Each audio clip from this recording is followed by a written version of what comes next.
نکالیے.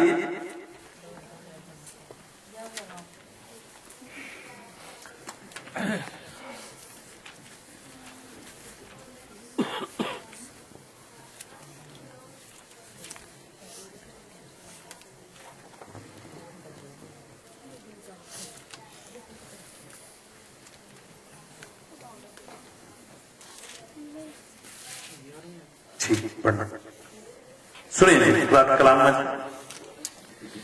اسے ایک طرف جاتی عبید ادوم کے گھر لے گیا اور خداوند کا صندوق جاتی عبید ادوم کے گھر میں 3 مہینے تک رہا اور خداوند نے عبید ادوم کو اور اس کے سارے گھرانے کو برکت دی.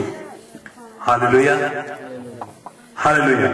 کلام مقدس کا یہ دوسرا ساموئیل اس کا 6 باب گھر جا کر پڑھیے گا.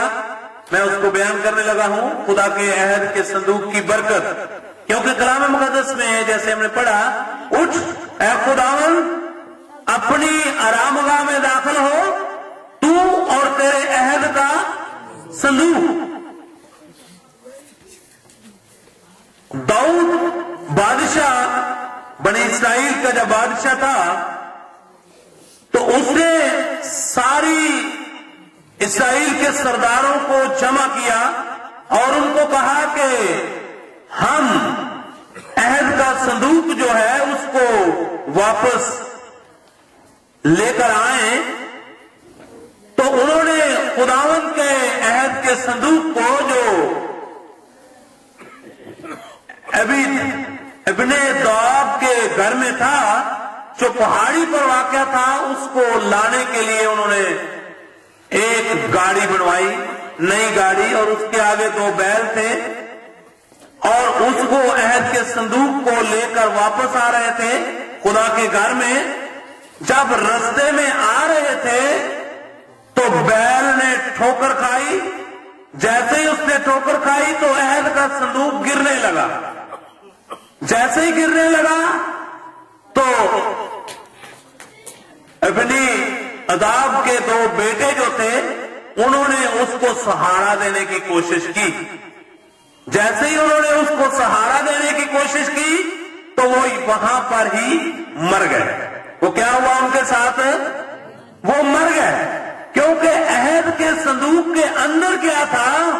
وہ خدا کا کلام تھا اور خدا خود تھا, اور خدا کو کسی کے سہارے کی ضرورت نہیں, بلکہ ہم سب اس کے سہارے کے محتاج ہیں. ہم سب اس کے سہارے کے محتاج ہیں. اب انہوں نے اس کو نافرمانی کی, کیونکہ خدا نے یہ حکم دیا تھا کہ یہ جو عہد کا صندوق ہے اس کی دونوں سائڈوں پہ 2 کڑیاں ہوں, لمبی چوبیں ہوں, اور ان چوبوں سے صرف اس کو اٹھانا اور اس کو ہاتھ نہ لگانا. تو جب داؤد نے یہ بات دیکھی کہ یہ تو 2 آدمی مر گئے ہیں, اس نے کہا بھائی میں تو اس عہد کے صندوق کو گھر نہیں لے کے جاؤں. نہ خداوند کا غضب ہے اس میں. یہ تو عہد کا صندوق جو ہے یہ تو بندے قتل کرتا ہے.